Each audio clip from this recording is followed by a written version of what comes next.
This is the Senior Community Center Something to Talk About program, and it is sponsored by Fieldstone Communities of Bainbridge Island, which offers memory care and is creating assisted and independent living up on Rolling Bay. To learn more about their programs or learn about day stay and respite, call 360-689-4314.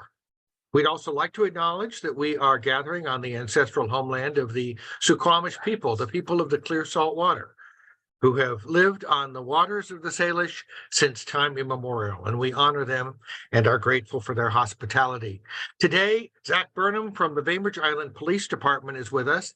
And Zach, you are the K-9 officer, which means, I guess, you're Whitney's best friend. Yes, I am. That's right. And you also have the title of what, community service officer?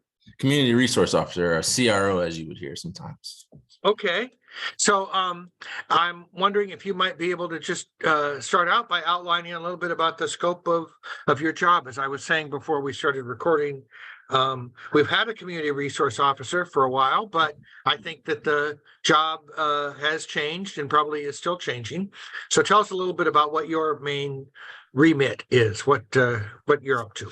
Yeah, so the community resource officer job is basically to be the liaison for the police department, to reach out to the community, kind of be the spokesperson for the police department to the community, and then just be the one who kind of organizes a lot of events like this. And basically just a representative for the department that you can reach out to for non-emergency things. I highly encourage people to call 911 first if there's anything concerning, but outside of that, I'm free with my phone number is posted on many websites, as well with my email. So you guys can contact me on any general questions you may have or any concerns that I may be able to answer. So that's the scope of a community resource officer. I don't like to take the title as the face of the department or anything like that, but essentially, yeah, that's kind of what it is right now. And then I have the perk of K-9 Whitney. So as far as my role, I believe in starting from the ground up. So you'll see me a lot in the schools with the little kids, and just kind of a way to get into the schools for kids to meet Whitney, and then be a community resource officer from there. So. Great. So when you say that although you're not the front facing part of the district, you are somebody who's out in the community. And what kinds of questions are you able to help us answer? Like if I'm trying to figure out if I have a question or have a concern about something going on in my neighborhood and it's not urgent, would you be a good person to talk to? Yeah, I would be a person to talk to. I do so for right now, I do a lot of site assessments at schools for a lot of vulnerabilities, just to make sure the schools are safe. I do site assessments for businesses. I spoke for the Chamber of Commerce recently, just about how to provide better security for your businesses, things to look out for, just to protect. So for example, is trying to protect shoplifting and whatnot. I spoke on a little seminar with the Chamber of Commerce on that. But yeah, any concerns that you may have in the neighborhood. Pretty much as a police officer, we handle a various amount of different calls. Even if things are civil, I'm able to answer those questions as well. Just the best opportunity. People are always hesitant because they feel like it's not an emergency or it is emergency. I just encourage people to call 911. Here in Kitsap County, it's the benefit of it's for emergency and non-emergency traffic. So you can just call 911. And if it's not an emergency, the dispatch will just let you know, hey, I'll get you in contact with an officer. And I happen to be the officer pretty much. I work Monday through Thursday, but I'm pretty flexible. So I'll be Monday through Friday, and I'll be able to answer those questions accordingly. So if I have a concern about say the safety of my neighborhood, or I'm concerned about what kinds of how to manage the situation with my neighbor, are those questions that you might be able to help me talk through? Yeah, so I've done actually some residential home site assessments. Some people are kind of concerned when they go out of town, how to prepare, how to have their home be a little bit safer. So I've actually done what a site assessment includes, just looking at your home, just looking at things of, do we lock our doors? Does anybody else have keys to our home? Do neighbors know when we're leaving? Are there cameras and whatnot? I kind of can give you guidance on maybe your landscaping, maybe it can be trimmed down a little bit better, or just just different things. Everything's situational. But yeah, you're more than welcome to call me and for concerns like that. And if you want to avoid some confrontation, with your neighbor, if something's going on, it's always good to call us and to be the mediator in that situation. But if it's not an emergency, then I can definitely give you some advice on how to handle different situations. Okay, if anybody who is on has a question that you'd like to have answered, probably not too specifically, but in a general sense, feel free to just turn on your microphone and ask. David. Carla Sias used to come to our HOA picnic, of which we have probably 25 or 30 kids involved. Cool. And they love to get in the patrol car and see all the gear and all that kind of stuff. And I'm wondering if you're going to be able to do that kind of thing. Oh, absolutely. Yeah, I already do that with the schools now. And that's the perk of having K9 Whitney. So essentially I go into the kids' classrooms. I speak to them about myself and Whitney's role. And then the cool part is getting to go out to the vehicle, check out the patrol car and kind of see, where Whitney stays at and see how, the different tools that we use in the patrol car. So I would absolutely love to do that. And it's just a matter of just shooting me an email. So. But it's not Monday through Friday. It's Sunday night at 5 o'clock on the 13th of August.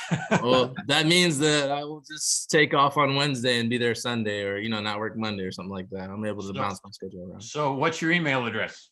It's first initial, last name, kind of as a title you can see here on the Zoom call. So Z Burnham. Yep. Where is it? Right under his picture, ZBUR. Oh, there it is. Okay. It wasn't showing up. Now it is. Oh, that's all right. Whoops. Like Burnham. Burnham. BURNHAM. Yes, sir. At Bainbridge. Right. WA. WA. .gov. That's good. Yep. All right. Yeah. I'll send you an email. Okay. We always had a good time with the police car before, so. Oh yeah, not a problem. I don't think we had a K9 then. Well, here you go. She had a couple of hamsters, I think. Yeah, that's right. Yep. All right, thanks. Rita. I hear there's a rumor that there might be a parade, and I may have to leave this. Something about Scotch broom or something. I heard a rumor. I don't know. I don't know what's going on, but I need to leave pretty quick here. Okay. Thank you. Absolutely. Nice meeting you. So I was wondering, how do you interface with the high school? With the high school, I haven't so much just yet.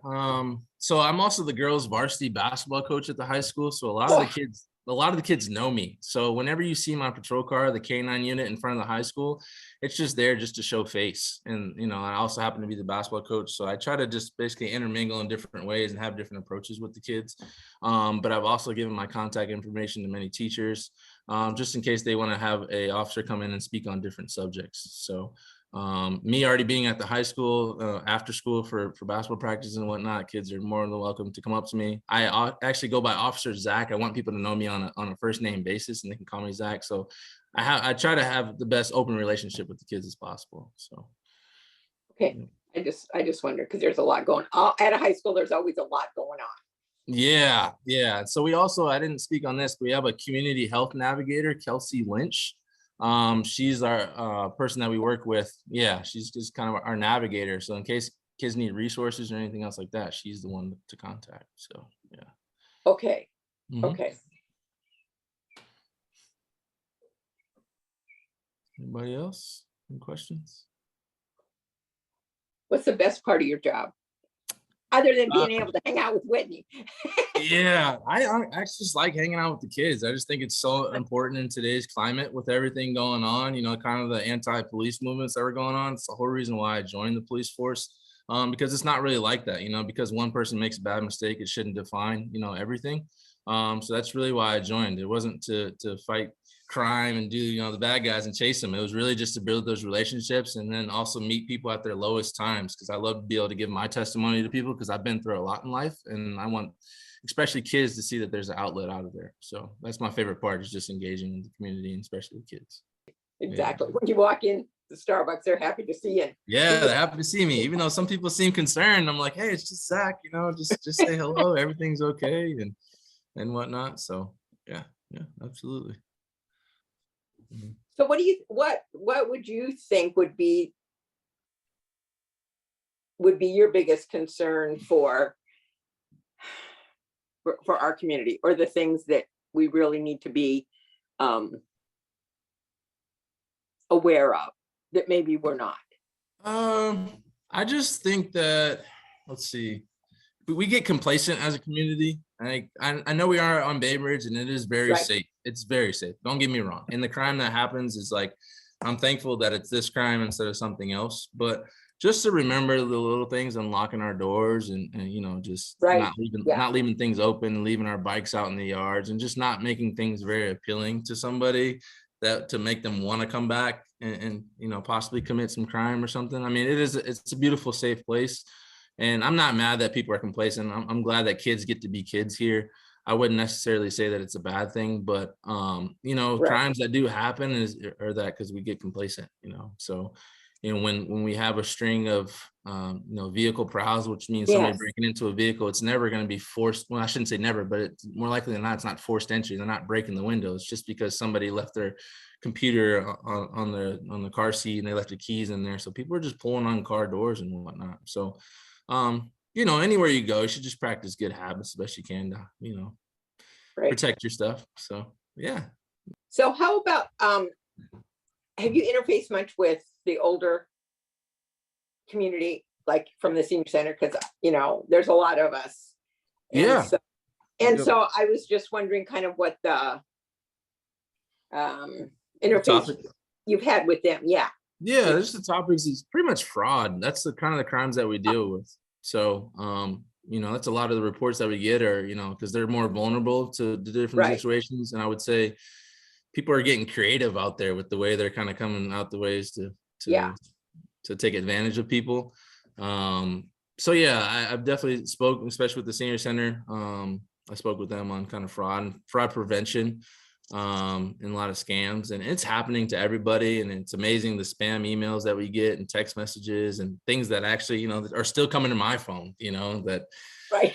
we all fall for. We click on the link because, you know, we're just curious and it looks legit, and then it takes us down a rabbit hole. And then all of a sudden our last four of our social, it's just something happens, you know. So yeah, that's just kind of the engagement, you know, I have, and I try to make people aware of it. And you know, I would have a cool story of, I literally just told my grandma, it was like 2 years ago, but I told my grandma about a situation where when I was down in Georgia, there was somebody that thought it was their grandson on the phone, and they were saying, "Hey, I've just been locked up in jail." Long story short, the grandmother sent them $7,000 in cash. It's like, well, we Right. never want to send cash in mail, and they fell for it. Well, I think it was like 2 months later, my grandma calls me and was like, "Hey, this just happened. It kind of sounded like you until the person called me something else, and you never called me that, you know, and thank you for sharing that story and whatnot." And it helped her not fall for that situation. So yeah, this is kind of the engagement I've had with them and whatnot. Right. And now with the AI, where they're doing Right. that, I just saw that on a news program, and I'm going, holy shnikes, Batman. You know, Yeah, I feel like I need to do a whole nother seminar on that, because the fact that Rough. they're able to just take your voice recording from online and then it just, yeah, that actually is that person's voice. But you know, Yeah, and I their would even picture. fall for something like that. Yeah, and their picture. Yeah. And I mean, Exactly. technology is over my head sometimes. So It is. I think it's yeah. coming so fast, it's over a lot of people's head. Yeah. So- Yeah, I try to stay away from social media myself. It's a beautiful thing, but it's also kind of it's a blessing and a curse, I like to say. So Right. yeah, we just got to be careful what we do, what we click on. And if it doesn't sound right, it's probably not right. So it's a good Right. chance. You can always call, you know, call me, call the police department, or I just tell people just hang up in situations and see what happens after that. So If your name does not come up on my phone, because you're in my Yeah. contact, I don't ever answer. yeah, because people can create phone numbers and whatnot. Exactly. And I don't. I yeah, said, bye. the police will never, you know, tell you have a warrant over the phone. And if we do, you know, we'll just come get you. You know, that's just kind of how Exactly. things work. We know a lot about you. If we want to know about you, we'll figure it out and, you know, and whatnot. But Yeah. yeah, that's just been my engagement. It's really with the youth, just kind of building them up from there. And then the older population on the island, just kind of informing them. But overall, yeah, it's just community engagement and a lot of event planning. So we'll have the Boaters Fair coming up and whatnot. And Yeah. yeah, I'm actually, this will be my first time even engaging in that. So I couldn't even tell you all about it, but it sounds really exciting and whatnot. Yeah, it's usually a fun time down there. There's a lot of Yeah. people. So I'm looking down- forward to You'll that. probably have a great time.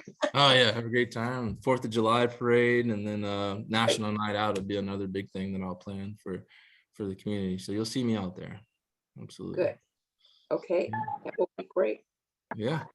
Yeah, this is Reed. We're having internet difficulties down here at the center, Okay. so Well, I got disconnected, but here I am on the phone. Well, we kept Good. going.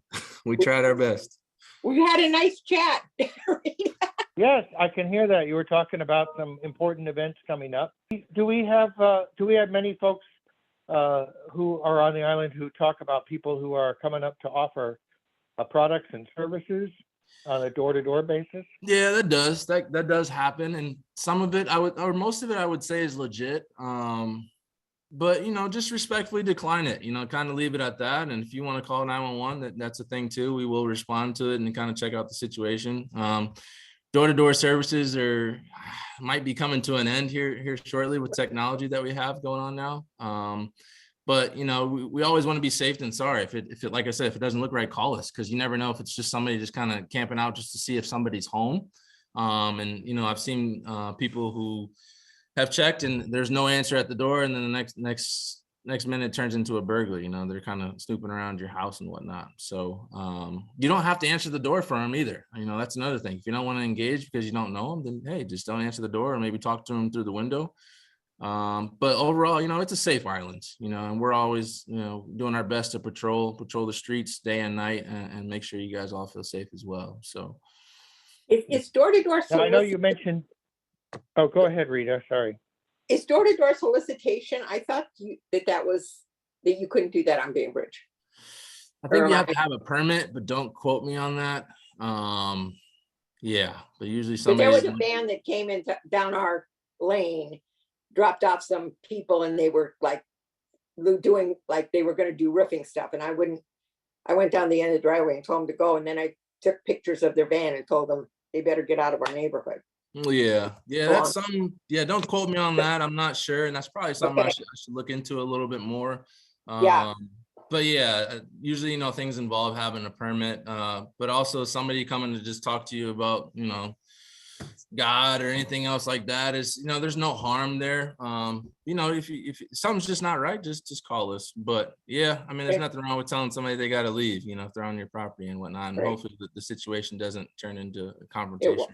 And usually people they're understanding. Sales is hard, so I respect them for what they do. And and I'm in that position where I kind of got to be a salesman too myself and sell my pitch when I deal with different situations and to try to resolve them. So I understand it's uncomfortable for some people and whatnot. So yeah, I'll definitely brush up on that so that way I give you guys a clear answer in case I run into that again, for sure.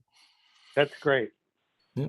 You mentioned earlier Kelsey Lynch, who's the community health navigator. Yeah. And I know that she's talked to us before that she can help in an emergency situation to try to diffuse some crises and to help the folks in health crisis. Do you work closely with her? Yeah, so I say Kelsey's my saving grace. I mean, she's helped me so much. People who are definitely in a crisis. I've dealt with. I've been to several 911 calls. That from substance abuse to you name it, a lot of things are happening and people are just in need of help. And I was able to get in contact or give their contact information over to Kelsey, and Kelsey will follow up with them. And I guarantee you, I mean, I can't even name how many times that I haven't heard back from that person because they have been given help, from Kelsey and being given an outlet. So yeah, I work very closely, and I always refer people, especially when we're dealing with the limited population of homelessness that we have on the island. But I encounter victims of domestic violence and sexual assault victims, substance abuse, you kind of name it. That's her forte. So anything that I'm not for sure of, and I can refer over to Kelsey and kind of see where she can help out at. She's been truly a blessing with getting people help outside of our realm. So. Great. I'm wondering if you can talk a little bit about, obviously Whitney is a great entree to talking to folks, attractive bloodhound, but what other services does she provide our community? Yeah, so primarily, we got her for the sense of search and rescue. So Whitney, is very unique, and bloodhounds are very unique with their nose and their sense of smell with tracking people. So it doesn't happen too often on the island, but we do have a small population of Alzheimer's and dementia where, people do wander away from home. And that's when you'll call me out with Whitney. So I'm pretty much, I like to say, on call, I guess. If I'm available, officers will call me on or off duty on the island. If somebody happens to wander away, go missing, children with autism, I've had that, people who just kind of walk away from home. I've dealt with that a lot. And then she's also utilized throughout Kitsap County. So the whole county knows about Whitney in a sense of search and rescue, and we've been able to use her. And, one of my first tracks was all the way down in Port Orchard for a girl who was missing for approximately two hours. And I was able to find her in 6 minutes, so Oh, wow. she definitely saved some people some time. The whole science behind it is, as we're, sitting here, our skin cells and all of our senses, all of our smells are falling off of us. That's unique to us. We all smell different and all of our skin cells are different. But as soon as we start walking, those skin cells are falling off of us. So the longer somebody has gone missing, the scent, gradually comes from the air and settles into the ground. And then that's where Whitney comes in and becomes that ground sniffer. She has those large ears that picks up that scent off the ground as she's running, and then she starts drilling, which I like to tell the kids is her superpower. That heightens her senses and helps her smell a lot better. So it's very cool, to watch her do her work. And she doesn't bite or anything. I always tell the families or the friends who call and report somebody missing, hey, are they afraid of dogs or anything? And they get to see the dog beforehand, and I let them know there's nothing to worry about. Whitney's a loving dog, and what Whitney sees is that she's getting to play hide and seek with people. She doesn't understand that somebody's missing. So my training is pretty much hide and seek, especially like with my son or with my family. We like to play hide and seek, and that's good training for Whitney. So whenever she's going to look for somebody, as soon as she finds me, she sits down next to them. She starts drilling because she's expecting that treat at the end, that string cheese that I give her or whatever meal that may be. So yeah, she's a huge asset, and I've utilized her many times on different cases, and it's been awesome. Did it require a lot of training for you to figure out how to work with her well? Yeah, to work with her well, yeah, it's just knowing your dog. So my trainers, one of my first, I don't want to go down a rabbit hole, but one of my first, before I actually trained with Whitney, because we train every year in Florida. I'll get back to that here in a second. But the first time I ever used her was on Toe Jam Hill on the south end of the island, where somebody was missing and it was getting dark. And I hadn't gone in training, but there was another officer that actually saw Whitney work before. And he's like, hey, I think we got this. Let's just get a scent article. Let's put her vest on. She knows she's working, and we'll run. We'll figure it out. Well, anyways, we're running and she darts off into the woods, and I'm like, no way, I'm not doing that. I've never been trained. So I pull her out of the woods and we go back on the main road. Well, anyways, I never found her with Whitney until I found out, probably about an hour later, the lady was about 200 yards in the woods, right where Whitney was hitting with her scent. Like, she was telling me to go that way. So my trainers always tell me, trust your dog. Don't trust yourself, trust your dog. The dogs know what they're doing. You just need to follow. So it's a matter of staying on top of the training. Much more reliable than GPS. Oh, yeah, much more reliable than any of my senses. And you just got to stay on top of it. You got to make sure you're playing hide and seek, nonstop, and you're looking at the little cues. Whitney's tail is straight whenever she's on track. Whenever her tail starts to curl, that means what we call crittering. She's smelling another animal. She's getting off track. So I always have an officer run with me, just to keep eyes up on what's around me, because my eyes are supposed to be focused on Whitney. And if I miss those little cues that I'm looking for on Whitney, we'll end up running a mile away, so it's just a matter of, watching what Whitney does. And it's not like your German Shepherd. I don't give her commands. I just tell her, check it. It's the only thing I tell her when we're smelling the scent article. And then she goes to work. She starts running, and I got to make sure I'm staying in shape with my cardio. And it's a foot race with her, and it's awesome to see her work. So yeah, it's just a matter of staying on top of it. That's great. What were you going to say about Florida? Oh, so sorry. Florida, we get to go every year. So she was born in Alabama, and she was actually trained at a foundation called 832, which is a badge number. An officer down in Florida had this wonderful idea of breeding bloodhounds for the sense of search and rescue to go out to volunteer squads or to police departments. But unfortunately, he passed away in the line of duty from a car crash. So his parents took over the foundation. And then now, to this day, we have over 280 bloodhounds across the country just from this one foundation. So every year we do a recertification down in Venice, Florida, which is south of Tampa. It's a big reunion with all of Whitney's siblings. I get to see all these bloodhounds, because they're unique. You don't see them out here, especially in law enforcement. So it's a really cool experience. So I get to go down every year. Unfortunately, it's in July and August, so that's not the best time to go to Florida. So yeah, you'll see me out here very soon running with Whitney, getting her prepared for the heat and the climate and whatnot, even though that won't compare to the humidity that's down there. But it's fun to go and hang out by the water and whatnot and have a big reunion with the fellow officers down there. So Nice. Well, she's getting a little temperature of it, a taste of it right now. yeah, You know, definitely getting a taste of it. And unseasonably. yeah, absolutely. So can you tell us a little bit about what brought you to this job and to Bainbridge Island?